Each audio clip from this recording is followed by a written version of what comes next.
Renny Doyle podcast. Chris, what's up?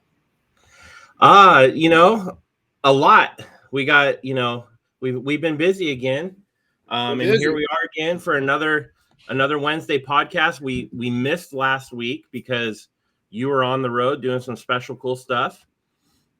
Right. A lot of cool stuff. So we got Alex on. I was on Alex's podcast some time ago and just had a blast. So I wanted to get him on here. And so we'll introduce him in a second. So welcome, Alex. Thanks, guys. Thanks for having me. You bet. So we're going to get through and do some business real quick. But last week, we were up in Idaho. And Chris, you know that we actually lived in Idaho. I went to school there, and then we lived there for a dozen years.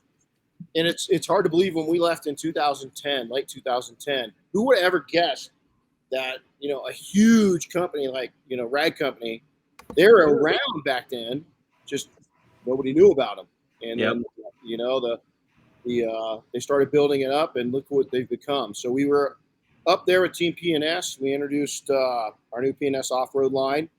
And then also something really exciting is we introduced a new 50 millimeter bottle of Legend. And so the 30 mil is still available. This is just a pro version. It's not all packaged. It's for those that are going to do, if you're doing a full size truck and it's hard to get through it with 30 mils, especially I like my coatings on a little thicker. So we heard that back from a lot of people. So we went with the new 50 mil. So it's really exciting. Now, something that everybody has asked us about, the cool red bottle versus the brown bottle. What's changed? Nothing on the product's changed. In the modern day times, guess what? Shortages are everywhere, and we simply can't get our hands on red bottles. So, pretty much take what you can get these days. It's clear, brown, blue, whatever you've got, you better jump on it. The good news is the coating's not brown. Coating's not brown. Same. The coating's never been red. It's always been clear. But the bottles just are impossible to get right now. So we have to have a steady flow of bottles. And so we have gone over to the brown for indefinite time until we can get the red again in serious commodities. And we were ordering these things by the thousands, and we still can't get them. And so we just we introduced it. And the regular 30 mil bottle is going to also be brown probably here shortly if it's not already. So kind of expect that. Last week, introducing being up at Rag Company, man, I'll tell you, meeting the people, just being around the industry and just meeting people and people you see online, that was probably the most valuable thing that we did, was the people part of it. And going and being at dinner with people in a relaxed environment, you're not online and you don't have all the, nuances of online chatter. And opinions about other people. These were just great people, vendors and detailing professionals alike. It was really cool to be a part of it. And then I went up. Two of my kids were born in Idaho, and they pretty much came out of the womb and had skis on them. And so I went back up to Sun Valley. I try to get there once or twice a year and ski. And Carlos Garcia down at Uber Detailing in Corona, California, one of our distributors, just started skiing last season at 38 years old.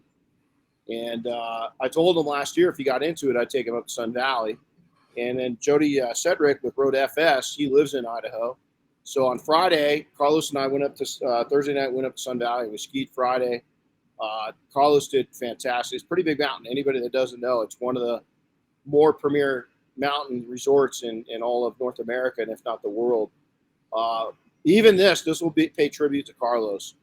Our daughter, which was raised on that mountain, she was just up there a couple months ago too, and she said, "Man, Dad, I forgot just how hardcore that mountain is." So Carlos did great. Second year skier.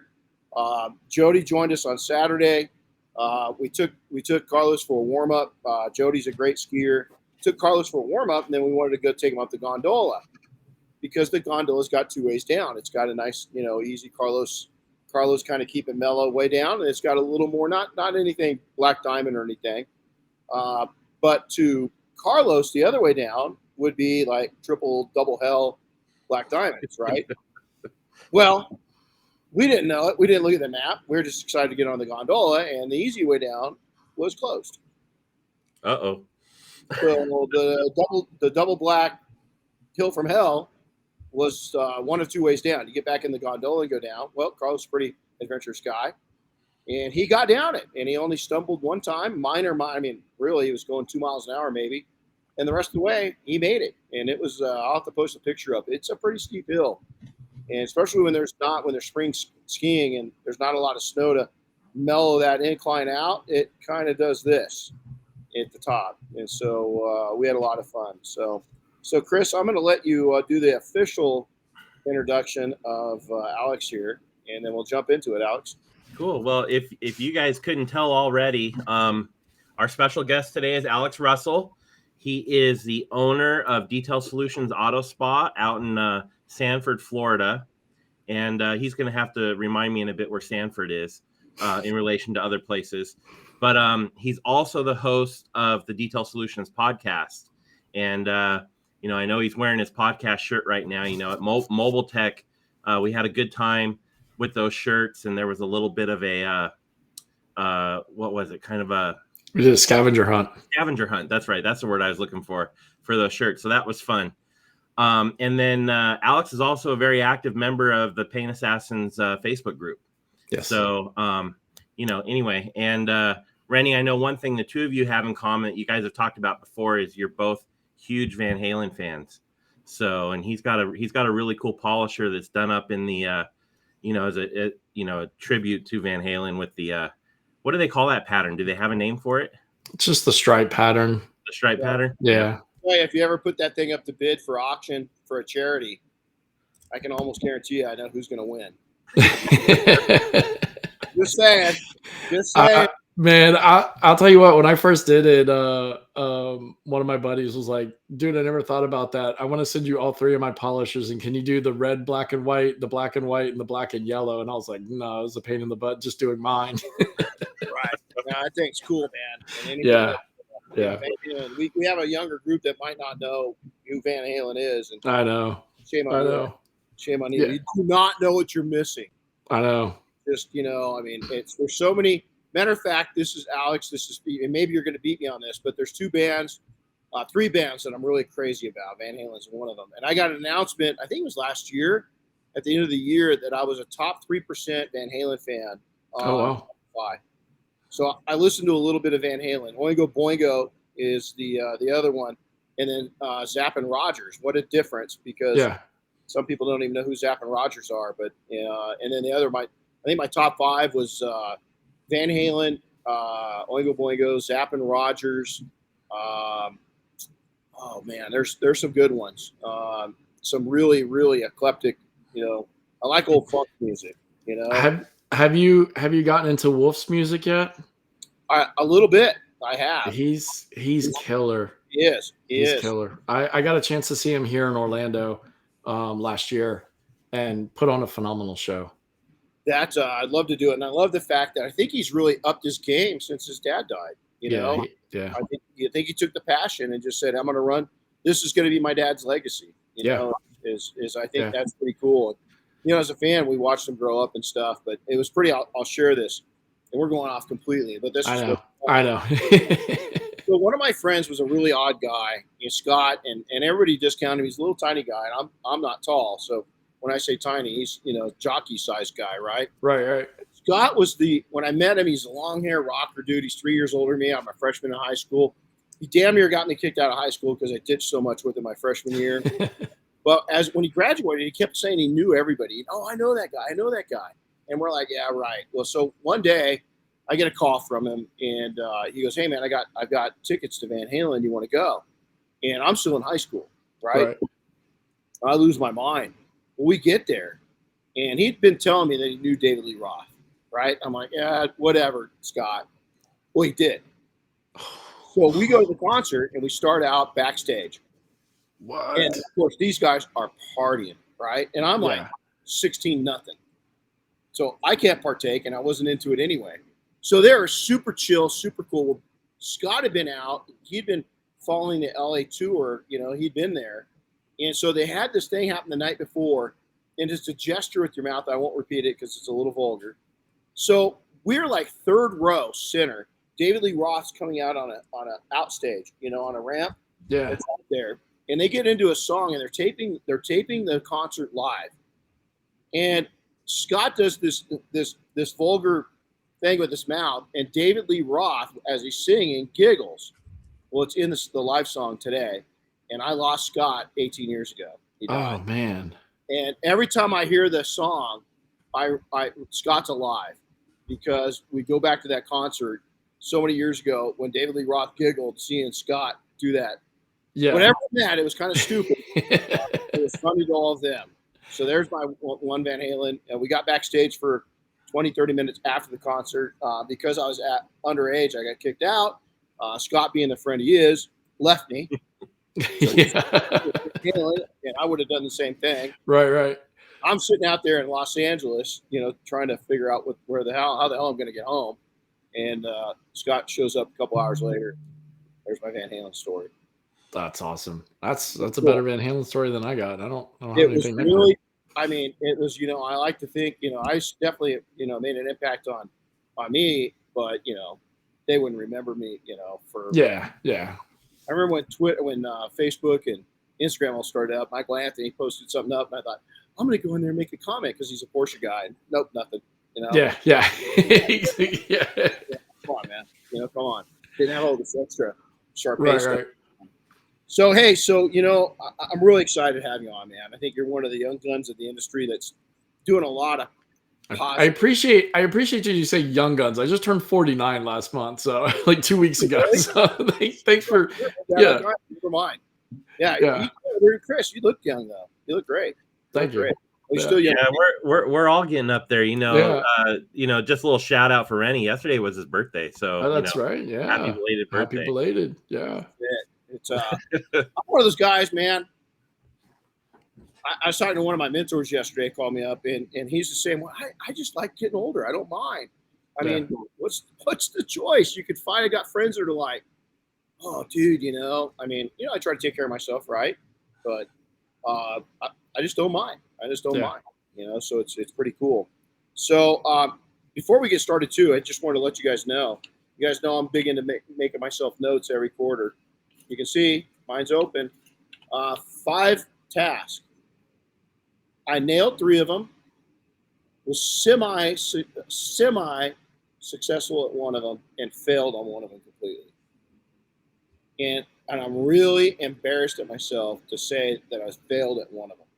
So guess what? Guess what's number 1 on the list going in for next quarter? And guess what? I'm not going to fail on this time, and I'm going to do better on the other one. But the good news is 3 of them are off the list. They're done. There you go. I don't have to put them up anymore. So that really works. So if you haven't making a note to yourself every quarter and holding yourself responsible, you need to start doing it. So cool. So here we go, guys. So what got you into business? Alex, what made you say, hey, I'm gonna get in and be self-employed? I kind of got pushed out of the nest, so to speak.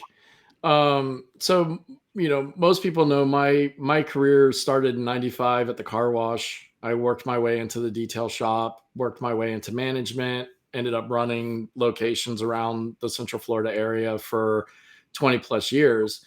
And the last car wash company that I worked for, I had managed to get into I made my own position because I didn't want to be a manager. I didn't want to work the 60 hours a week. I wanted to have that family time, right? Like that work-life balance kind of deal. And so I worked myself into a position where I was in charge of the detail shops and the sales for the car wash on the car wash side for 2 locations. And it was a way for me to get paid management money because it was percentage based off of how well the car wash and the detail shops did and managing the detail shops. So the owners of the company said, we've been bought out, so to speak. Mr. Car Wash pulled up with a dump truck load of money, and I can't fault them for, taking the keys of the dump truck to the bank. I didn't want to go back to being a manager for this new company. I didn't want to go back to 60 hours a week or whatever.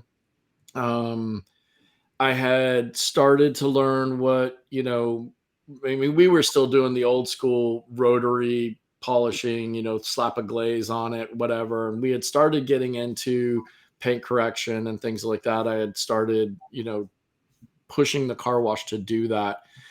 So yeah, it was one of those things where, I went to my wife and I said, hey, look, I think I can do this. I have enough clients at the car wash that'll come with me, and, I can start out. And 7 years later, here I am. Wow. What year was that? What year did you? So it was right at the end of 2016, Okay. if I remember correctly, or no, maybe it might've been the end of 2015. It was in October. I went to work, the last day for the company. It was a Tuesday. I remember it. I got fired because, I was supposed to come back and get rehired the next day for the other car. And I just never showed up. I took Wednesday off, and Thursday I was in a shop working on cars. Wow. So, as this last week with Carlos, we're talking about facing fear, and fear is such an amazing emotion, because fear can really, it can save you, from a lot of things, and it can also really hunk you up, right? And so at that point, what was the fear factor? I mean, were you pretty like gung ho and on it, or was there a part like going, "What am I doing?" a little bit of both. So I was very lucky that so one of our clients at the car wash was a little used car dealership that was around the corner, and we were doing like, $100 wash and wax, interior wipe downs for them, because they would bring us like 20 cars a week or something like that. So when I had made that decision that I wasn't gonna go, I mean, it wasn't kind of like a day and night thing. The owners, I had known them and worked for them for many years, kind of on and off. And they took all of us management out like a month and a half ahead of time, and kind of gave us the scoop. So it gave me time to make that decision, figure it out. And one of the things that my boss, who was, we were friends, he told me, he said, listen, if you're really not going to come back and you're really going to start your own detail shop, he said, take from now till then and just let everybody know that you're going to start your own. The new car wash company didn't do details, so it wasn't like I was stealing clients or anything, right? So this little used car dealership, I went to them and I said, look, I'm starting my own thing. The car wash isn't going to be doing them anymore. Would you guys be willing to stick with me? And so they were kind of the saving grace, because they said yes. And when they asked me where I was looking for a place, I said, I don't know. I haven't found anything yet. And they said, well, we have a 30,000 square foot warehouse. Why don't you just rent space from us? That way we don't have to drive cars to and from. You just take them either off the lot or from the little mechanic guy that they had, and, do it like that. So I started with guaranteed work. And then from there it was, we started doing the $100 deals, and, I was making, $1,000, couple $1,000 a week from them. To then they wanted a little bit more. So we had to, fix the pricing for a little bit more. I had to bring a couple of guys in to work with me and things of that nature. So yeah, there was a lot of fear in it, but thankfully it was, I kind of hit the ground running with it. I didn't have to like, where's my next job going to come from kind of deal. Well, you set yourself up nice to that, because that was, those were cool with you, right? I mean, that was a good one. And I'm going to give this back to you and them. Is, one of the pillars, I call everything, Yep. a triangle, a pyramid, and relationships are at the top of that. And it sounds to me like you had built up a solid relationship with these owners, and they were in turn taking care of you. Is that you were an honorable guy, and I think with honor comes opportunity, and you're living proof of it right there. That's cool. Yep. I never heard that story before, so that's really cool. So you're not new to business, because you managed a lot of bigger businesses, right? Right. Yeah, exactly. A small business, let's even talk, one-man shop, two-man shops, mom and pop, Main Street America businesses. That's what most of us are. Yeah. What are we getting right? What do you think that, looking around, you're like, you know what, the industry, whatever, however you want to look at it. I like to go and put, and I always have, twist to my businesses from other service business, like restaurant businesses. Yeah. Especially something like that that's really hot, centered center point on service. So what do you see that the small, mom and pop businesses are doing right now? Man, well, I mean, I can't speak for everybody, but from what I did, I was very fortunate that everybody kind of has this idea or this image of car washes, right? Of just kind of being bums or whatever. Luckily for me, that the car washes, most of the car washes that I ran were in really nice country club style areas here in Central Florida. So the owners of the one that eventually I ended up leaving, like they came from the country club lifestyle. They amateur golfers and things like that. So we presented ourselves very high class. Customer service was super important. um it wasn't just kind of like, well, sorry, we damaged your car kind of deal. I mean, we went above and beyond, even if you could tell the part was already broken and he went through the car wash and just ripped it off all the way, right? So I think that helped me with going into my own, because I had already had this level of customer service that I was expected to give. And growing up, I credit my parents, teaching me to be a good person growing up. And you get what you give. You treat people right. Kind of the golden rule deal. So I think that helped me a lot with my clients, because a lot of my clients to this day are friends, right? Like they ask about my wife, they ask about my daughter, they ask about my daughter's cheerleading, they ask about whatever. And it's just because of the way that I treated them, that we built this bond. And we just, like, I know their family, they know my family.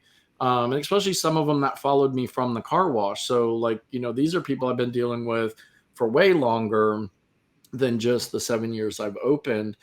The other thing I think I kind of got, I mean, I guess maybe helped me get right was, and I was talking about that this morning with a friend of mine. Everybody says detail season is coming. Detail season is coming. Florida, I don't think we have detail season. I think it's detail season all year, but there's waves. There's highs and lows in Florida. And I always saw that in the car wash. We would have our busy times, we'd have our slow times. And when I left on my own, I was able to say, like, okay, if it follows, this is when I should be busy. This is when I should be low, back up again.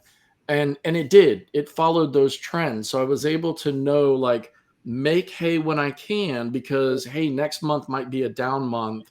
And I know if I can make hay now, I can survive these couple of down months to get back to make hay again. So that's some of the things that I think I got right, taking from my knowledge of, another business. That's cool. So on the flip side of this, and this is, service businesses, and I think we're in trouble right now. Yeah. The service businesses. And, a lot of people say, well, it's not our fault, we can't find help. Man, I think that's a bad excuse, because you go in, it's got to adjust everything. If you can't find help, then you've got to adjust something. What do you see that service? What's businesses not getting quite right in your mind right now that you would love to grab the owners and say, look, you need to do this. Yeah. And it would make your life so much better. Is there something that kind of pops out to you? And by the way, man, I'm throwing, Alex, you didn't want notes. I know. I didn't. I love this, because this is what I loved about your show is we're just kind of raw. And so we're going raw, man. This is cool. So what do you see that you'd like to grab, these business owners and just a little gentle shake to wake them up a little bit? Well, again, I feel like I can only, reply to detailing, because, even my old boss will call me and he'll ask me things about the car wash. And I have to tell him, like, I don't pay attention to the car wash anymore. Like, I'm not in the restaurant industry to know restaurant. But as far as detail goes, I think some of the detailers, maybe the issue that they're having or things is the ego, right? Like, we all want to be, the best, the baddest, the whatever. But I think egos get into play with it. And especially in detailing, if you're starting out as a one-man band or one-man shop, one-woman shop, whatever, right? And then now you get to a point to where you need to bring people on. But if you don't have the right mindset to grow, right? Like you have to grow out of necessity. You're not scaling to grow, right? And that's what I think is, you try to hire somebody in, but you don't have the abilities to coach or train or manage. You're going to lose employees, or you're not going to get people to stick around for very long.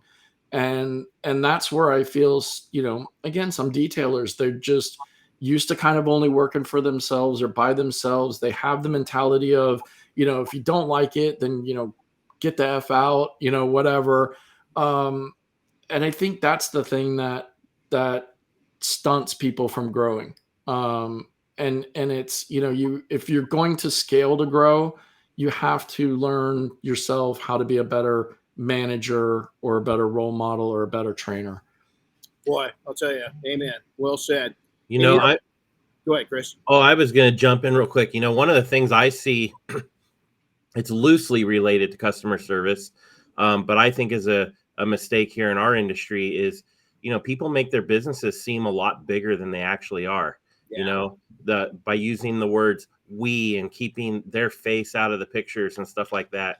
And I really think that that by kind of personalizing it more, getting your face in all the images, being that face of your company, introducing your customer to yourself instead of the general we of the whole company, can go a long way on the customer service side, even, making it feel more personal.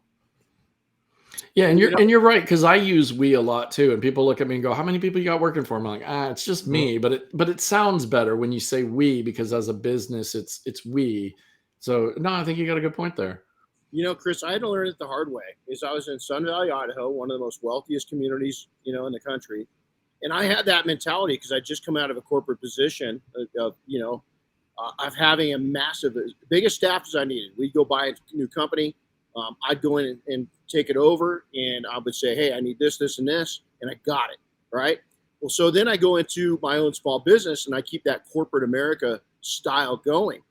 And it took me about 2 years to figure out these cats aren't buying from corporate America. They're buying from Renny. Right.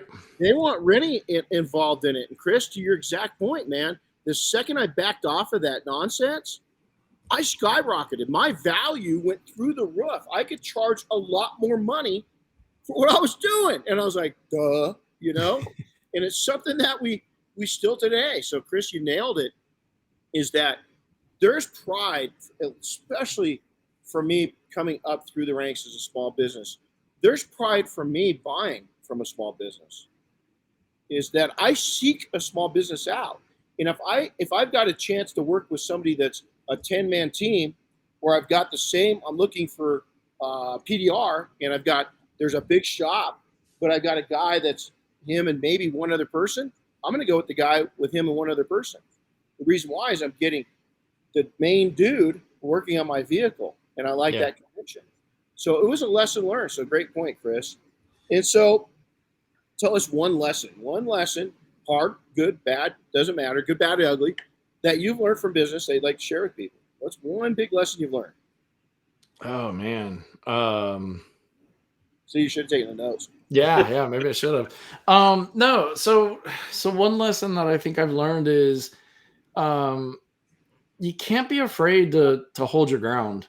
And that's kind of again a big thing with this industry is I think a lot of people come into it when you're starting out, you're a little unsure of yourself, you're unsure of your pricing, so you might be charging X amount of dollars, and the client comes in and goes, well, the guy down the road will do it for whatever, and you kind of cave to it, and it's hard, especially when you're starting out.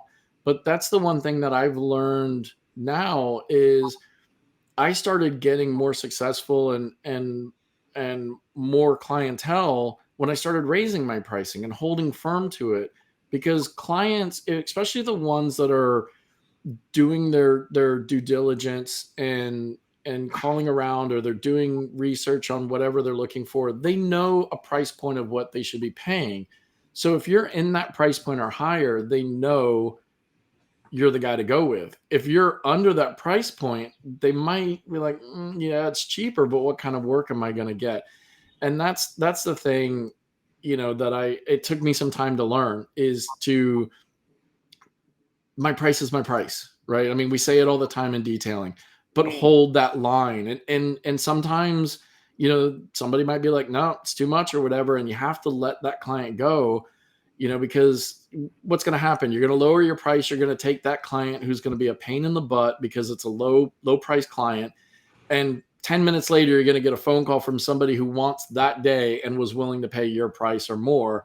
And now, so hey, don't be afraid. Grow into you. What you just said. Let those people that can't afford you grow into you.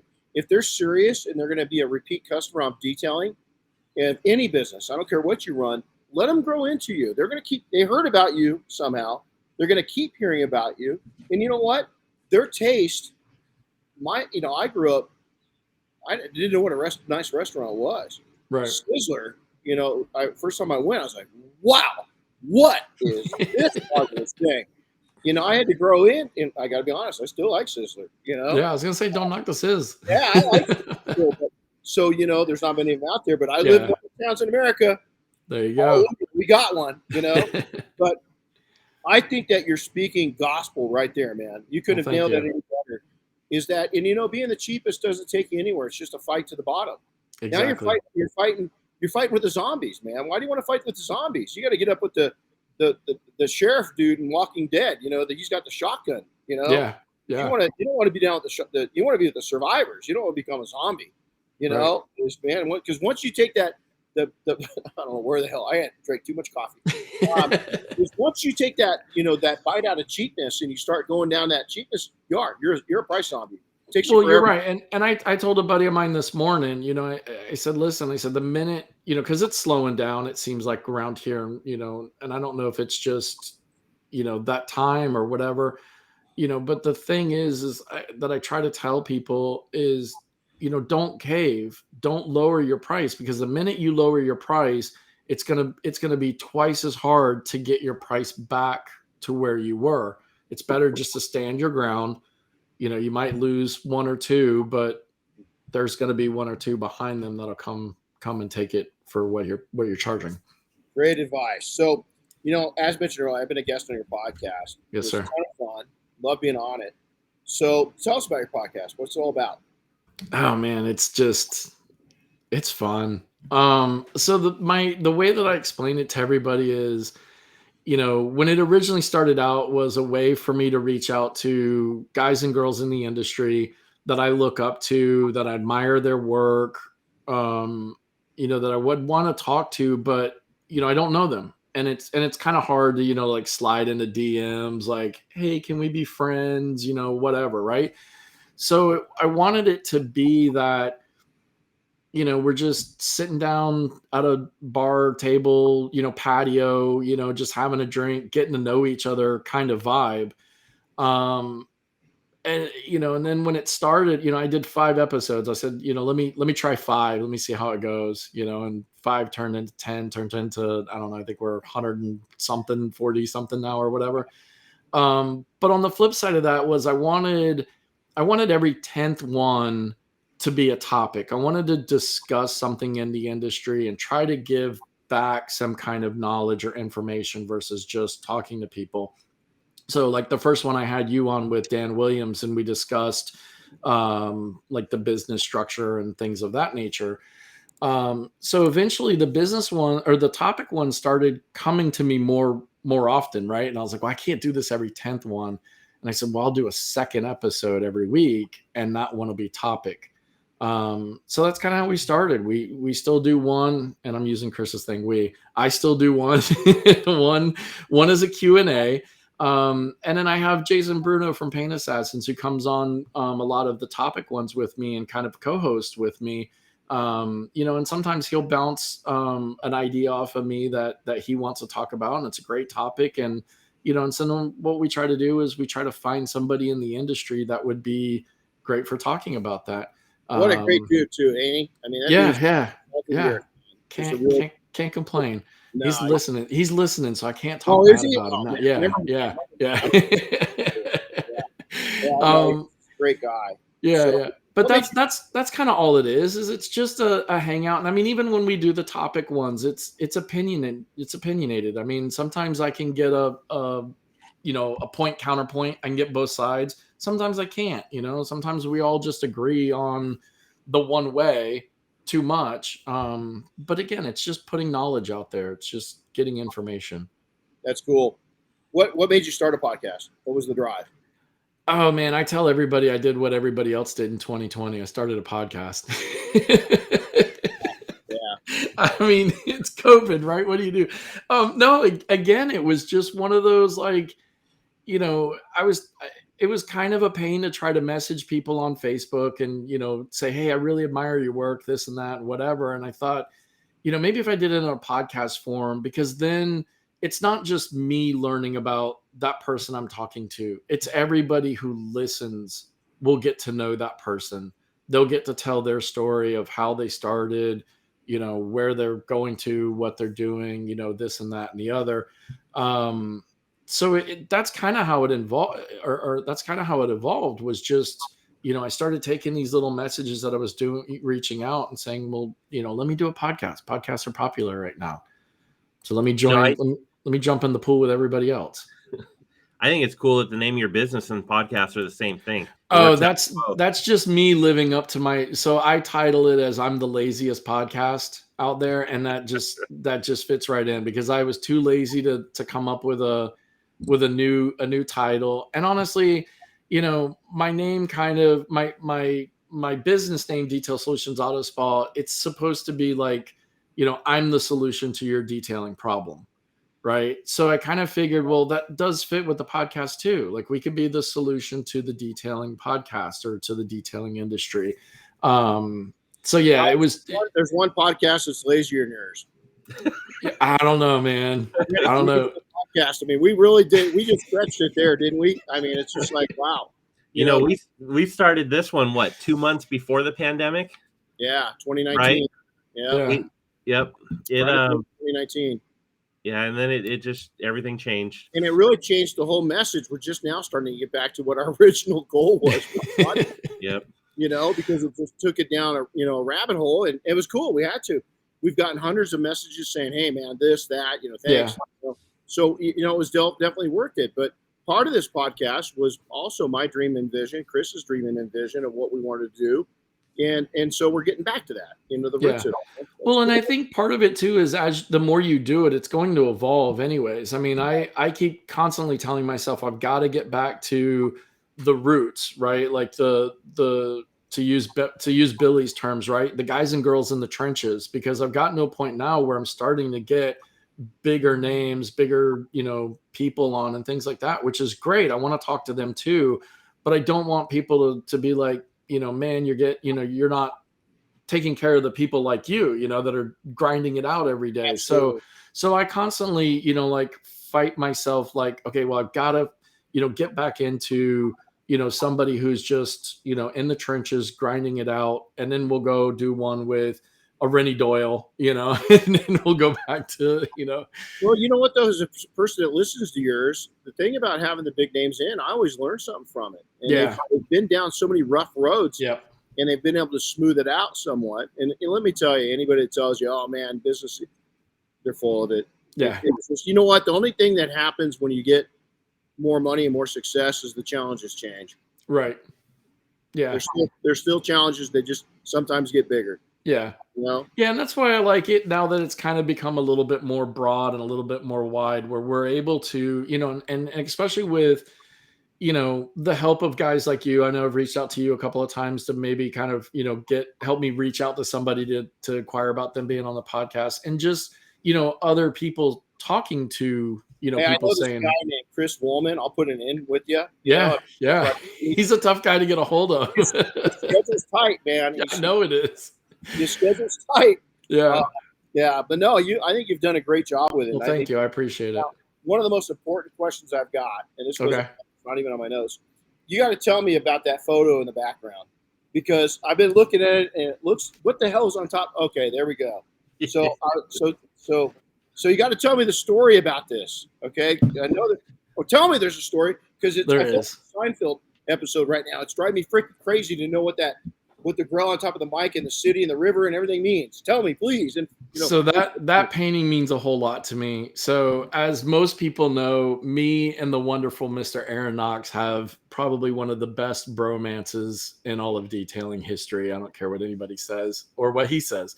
So when Noxie started putting up some of his paintings, I reached out to him and I was like, dude, I want a painting. Are you just doing it for fun, or are you commissioning them, whatever? And he said, man, I'll paint you. He said, what do you want? And I said, man, I just want something detailed, podcast related.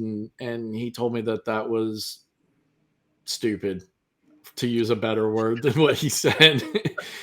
And I said, okay. So he said, I'll just paint you something. And I said, honestly, I don't care. Your work is amazing. I want something. So he came up with this. So it's King Kong sitting on the microphone looking over the city. And it's because he has so much faith and belief in me that he believes that I'm King Kong podcasting to all of the detailing industry around the world. I'm so glad I asked that. That dude's remarkable. You're remarkable. That now, I knew it had to have something behind it. Yeah. And man, I'm glad I asked you. It ended up costing me more than I wanted to pay, even with him, giving me the homie hookup. But because here's the thing, right? Like, you're staring at it. I'm staring at it because I'm looking at the screen. Right. So I'm always enjoying it. I enjoy it every minute. I could have done one for half the price that he did. I'm just telling you right now. But the thing is, you couldn't have told where the mic was, what the river was, if there's a city. It would have been one of those. Is that they would have asked you? It would have been a criminal investigation. Going, tell us what the dots mean. Yeah. Well, and the cool thing is it's kind of hard to see, but so like this little line right here. Yeah. Like he did it in like a metallic-y type silver, so that's why when the light hits on it kind of like reflects a little bit. I can see it. I can see it. Right down here, it's hard to see, but it says Detail Solutions Co. That's so he did some pretty cool things, and I'll tell you what, this is how good that he is whenever I try to take a picture of that photo or that painting, my iPhone puts a little square around the gorilla's face because it recognizes a face. Wow. That's funny. And if you tell me it looks like me, I'm going to kill you. No, I mean, I don't think so. I think it just looks like I don't know if you can. Let me see if I can try to. Dude, that is just. I'm so glad I asked about that because that's just. I don't know if you can see it. That is over the top freaking cool, and the fact that dude did it for you, he's unreal, man. I mean, he's just. I haven't had much interaction, but every time I'm around him, I'm just like, holy crud! You can just tell you're around brilliance. You really. Maybe I haven't been paying attention, but I didn't even know he did paintings like that. Oh no, dude. Yeah, he does a lot of cool shit. You know, the things he does would blow your mind. I mean, he's one of those guys that like his brain just doesn't shut off. So he's constantly, between painting and detailing and coming up with products and half the other stuff that probably nobody knows about. It's one of those things I ask myself sometimes, dang, dude, why'd this guy go into detailing? Because he's so brilliant. I don't mean that way, but I mean, because he followed his passion. A lot of us, we got into it because it was survival. Is what we did when we were younger to make money, and we kept doing it, and we were good at it. But it's obvious he's got so many other skills, and that's just, man, I'm glad I asked you. So that was matter of fact, look at I even circled it down here. I'm gonna ask him what that picture is. Well, by the way, Jody says you look less like a gorilla and more like a bulldog. I don't know if I told you, my finger's still really hurting. Part of the reason is I skied with Jody this weekend, and my finger's really hurting. I don't know if I told you that. So, hey, Alex, this is awesome. So, Chris, let's go into this. What's your takeaway from today? You got something on there? My takeaway? Honestly, we just had it. Now that I think about it, I love the fact that we just learned some cool thing that's not detail related about somebody in the detailing industry. Yeah. So I think,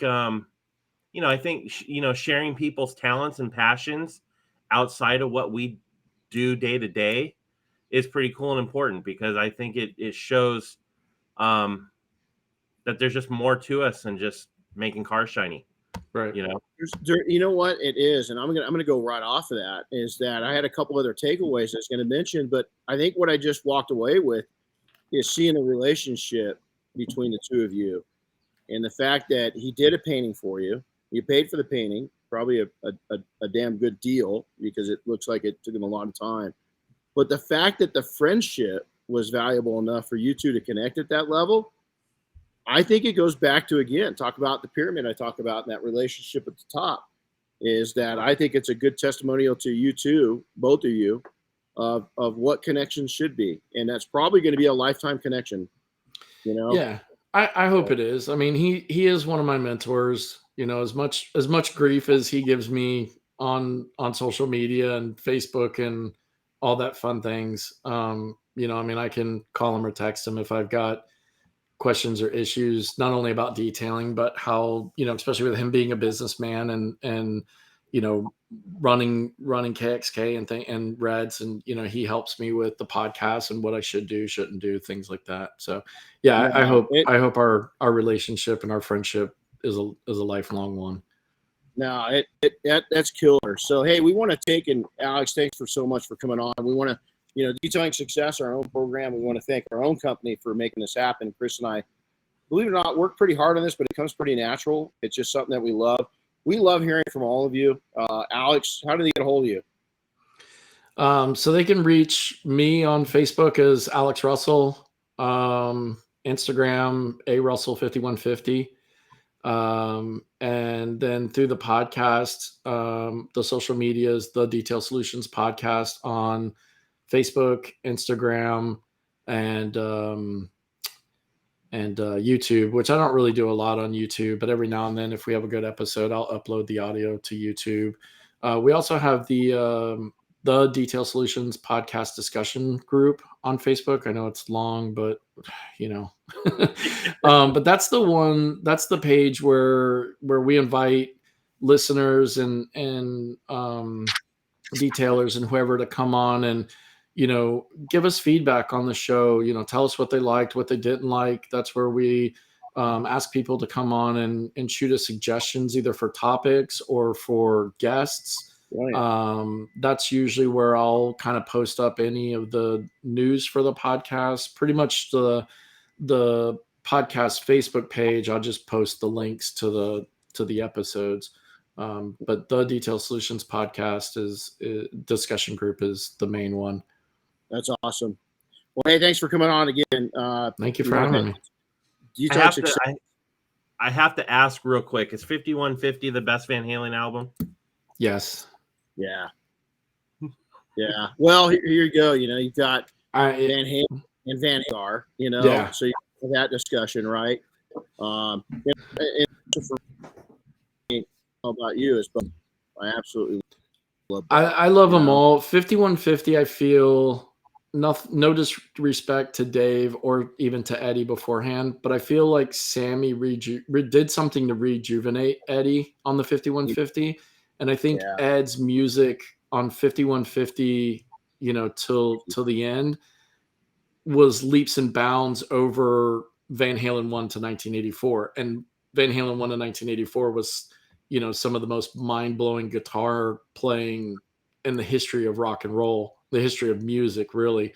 But yeah, the quality on 5150 going forward. And so that's why that's my favorite. I think it's the best. That's awesome. That's awesome. I'd have to agree. So, hey, special thanks to the Double Black Renny Doyle PNS collection. Again, go out and grab your 50 mil Legend. Also, we've got a page that we're promoting. It's Double Black Detail Products over on Instagram. So go check that out. Again, we love to hear from you, man. Anybody that you got some input on this, we absolutely love it, good or bad. Make sure to follow us. If you have a topic that's hot to you and you want to hear about it, reach out to us. So you can go direct to me at Renny@detailingsuccess.com or Chris@detailingsuccess.com. So, Alex, sir, it's a pleasure. Thank you, guys. You can see you hammering it out. So stay at it and keep pushing the industry forward. So everybody take care, and we'll talk to you soon.